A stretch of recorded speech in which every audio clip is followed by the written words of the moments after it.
आज हम क्लास 10 का चैप्टर 16 प्राणनो मित्र पढ़ने जा रहे हैं। इसके लेखक रवींद्रनाथ टैगोर हैं, जिन्होंने इसे बंगाली में लिखा है। उनकी यह कहानी बंगाली और अन्य कई भाषाओं में बहुत फेमस हुई, इसलिए इसका अनुवाद गुजराती में भी किया गया।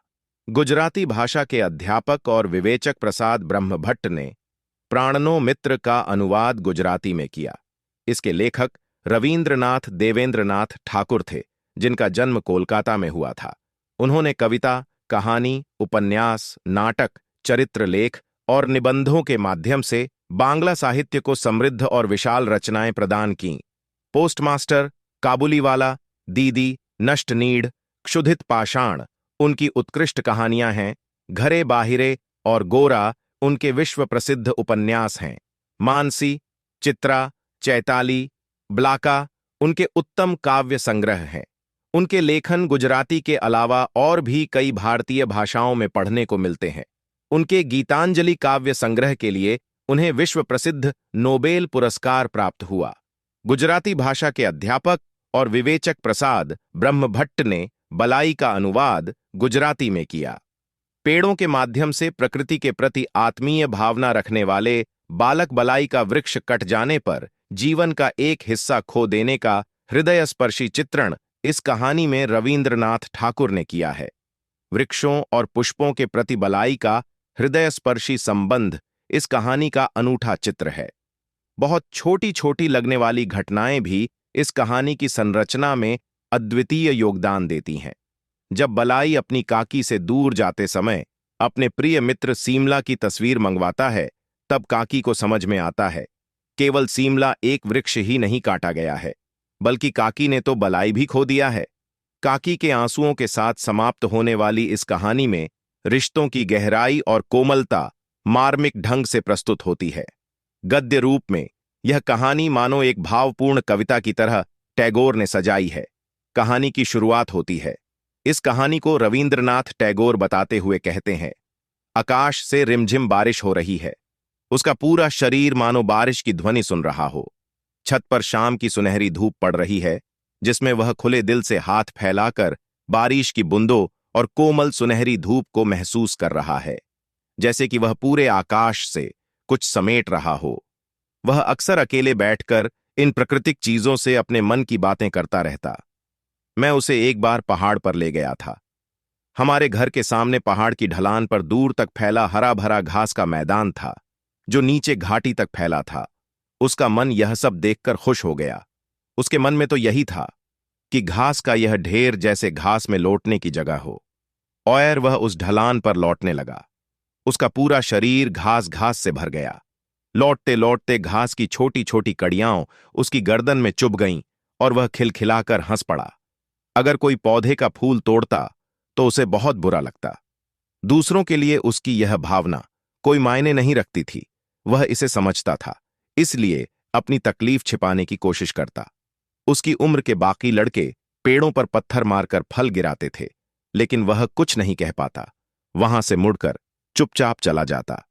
जिस दिन हमारे घर मजदूर घास काटने आते, वह दिन उसके लिए सबसे ज्यादा दुख भरा होता था, क्योंकि वह घास के भीतर बार बार देखता रहता था छोटी छोटी लताएं, बैंगनी, पीले और गुमनाम फूल, पक्षियों द्वारा खाए गए बेर के बीज जो गिरकर कहीं से छोटे पौधे के रूप में उग आए थे, और बलाई को उनके पत्ते कितने सुंदर लगते थे। वह उनके बारे में हर वक्त सोचता रहता कि यह सब कोमल और मासूम नन्हे पेड़ पौधे एक दिन निर्दयी कटारे से काट दिए जाएंगे। उसकी यह शिकायत सुनने वाला कोई नहीं था। कभी कभी वह अपनी काकी की गोद में आकर बैठ जाता और उससे लिपट कर कहता, काकी, उन मजदूरों से कहो ना मेरे ये पेड़ पौधे ना काटें। काकी कहती, बलाई, तू कैसी पागलों जैसी बात कर रहा है? यह सब जंगली झाड़ है, इसे साफ किए बिना कैसे चलेगा? बलाई कई दिनों से समझ चुका था कि कुछ दुख ऐसे होते हैं जिन्हें पूरी तरह अकेले ही सहना पड़ता है।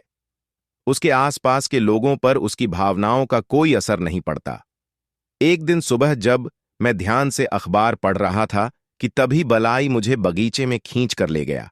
उसने एक जगह एक पौधा दिखाया और उसने मुझसे पूछा, काका, ये कौन सा पेड़ है? मैंने देखा तो वह शिमला के पेड़ का अंकुर था, जो हमारे बगीचे के रास्ते के बीच में ही उग आया था। हाय, बलाई ने मुझे बताकर बहुत बड़ी गलती कर दी थी।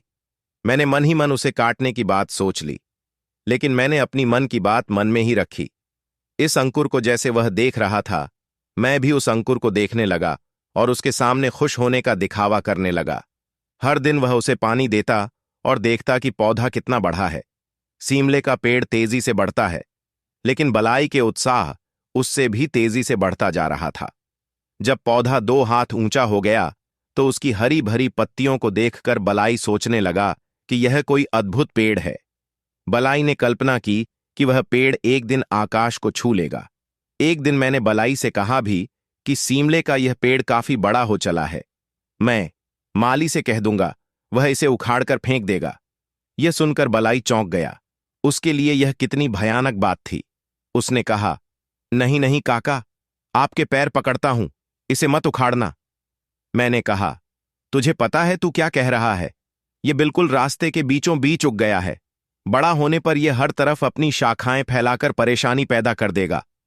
मुझ पर उसकी उस बातों का कोई असर नहीं हुआ, तो वह हार कर अपनी काकी के पास गया। उसकी गोद में बैठकर उसके गले से लिपटकर फूट फूट कर रोने लगा। वह बोला, काकी, आप काका को रोकिए, कहिए कि पेड़ न काटें। उसने यह सही तरीका अपनाया था। उसकी काकी ने मुझे बुलाकर कहा, अरे सुन रहे हो, इसका पेड़ रहने दो ना। तब तो मैंने कुछ नहीं कहा और रहने दिया। सच कहूं तो बलाई ने मुझे बताया ना होता तो शायद मुझे इसका ख्याल भी ना आता, लेकिन अब वह सीमला का पेड़ रोज मेरी नजरों के सामने आता रहता। कुछ ही समय में वह पेड़ बहुत तेजी से बढ़ गया। बलाई को बाकी सभी पेड़ों से ज्यादा इसी पेड़ से लगाव था। यह पेड़ हर रोज मुझे बेवकूफी भरा लगता। गलत जगह पर उगकर खड़ा हो गया था। बहुत लंबा चौड़ा हो गया था। जो भी इसे देखता तो सोचता, यह क्या है और यह यहां क्यों है? मैंने कई बार बलाई के सामने इसे काटने का प्रस्ताव रखा। मैंने बलाई को लालच भी दिया कि इसके बदले मैं तुझे गुलाब के कुछ बहुत सुंदर पौधे लाकर दूंगा। मैंने यह भी कहा, अगर तुझे सीमले का पेड़ ही पसंद है तो मैं एक पौधा लाकर उसे उस बड़े पेड़ के पास लगवा दूंगा, वहां वह बहुत सुंदर लगेगा। लेकिन जैसे ही मैं सीमले को काटने की बात करता, वह डर कर सहम जाता और उसकी काकी कहती, रहने दो ना, इसमें बुरा क्या है? जब मेरी भाभी का निधन हुआ था, तब बलाई बहुत ही छोटा था। मुझे लगता है कि भाभी के शोक को भूलने के लिए मेरे बड़े भाई इंजीनियरिंग के अभ्यास के लिए विदेश चले गए। हम सबका लाडला बलाई हमारे निस्संतान घर में अपनी काकी की गोद में ही पलकर बड़ा हुआ था। 10 साल बाद जब बड़े भाई विलायत से लौटे तो बलाई को विलायती ढंग से पढ़ाई करवाने की बात हुई। इसके लिए बलाई को पहले शिमला ले जाना था। रविंद्रनाथ टैगोर कहते हैं, रोता हुआ बलाई अपनी काकी की गोद को छोड़कर चला गया। हम सबको अकेला छोड़कर हमारा घर सुनाकर गया। बलाई के पिता ने बलाई को 2 साल तक शिमला में इंग्लिश की पढ़ाई करवाई, ताकि उसे विदेश पढ़ाई करने में कोई दिक्कत न हो। उसके बाद ही वह बलाई को विदेश ले जाने वाले थे। इस तरह 2 साल बीत गए। इस दौरान बलाई की काकी अकेले में आंसू बहाती और बलाई के खाली कमरे में जाकर उसके टूटे हुए जूते, उसकी फटी हुई रबर की गेंद और जानवरों की कहानियों वाली चित्रों वाली किताब निकालकर देखती रहती। वह सोचते रहती कि अपने इन चीजों को छोड़कर गया बलाई, शायद अब बहुत बड़ा हो गया होगा। काकी हर वक्त बलाई के ही ख्यालों में खोई रहती। रविंद्रनाथ टैगोर कहते हैं, बलाई के चले जाने के बाद मैंने ऐसा अनुभव किया कि वह सीमले का पेड़ अब और भी बड़ा हो गया है, इतना बड़ा कि अब इसे सहन करना मेरे लिए बहुत मुश्किल हो रहा था। एक दिन मैंने समय देखकर उसे कटवा दिया। उसी दौरान शिमला से बलाई ने अपनी काकी को एक पत्र लिखा, काकी, मेरे उस सीमला के पेड़ की एक तस्वीर मुझे भेजो ना। विदेश जाने से पहले बलाई एक बार हम सब से मिलने आने वाला था, लेकिन बड़े भाई के कुछ काम की वजह से अब वह हमसे मिलने नहीं आ सका। उसे शिमला से ही विदेश जाना पड़ रहा था। इसीलिए बलाई अपने दोस्त सीमले की तस्वीर अपने साथ ले जाना चाहता था। उसकी काकी ने मुझे बुलाकर कहा, अजी सुनते हो, किसी फोटोग्राफर को बुलाओ ना। मैंने पूछा, क्यों? बलाई का कच्चे अक्षरों में लिखा पत्र उसने मुझे पढ़ने को दिया। मैं पत्र पढ़कर अपना सिर दुख से झुकाकर, मैंने उससे कहा, वह पेड़ तो मैंने कटवा दिया है। यह सुनकर काकी की आंखें नम हो गईं। बलाई की काकी ने 2 दिन तक अन्न का एक दाना भी अपने मुंह में नहीं डाला और कई दिनों तक मुझसे बात तक नहीं की। जब से बलाई के पिता उसे उसकी गोद से लेकर गए, तब से उसे ऐसा लग रहा कि जैसे उसकी नसें किसी ने काट दी हों।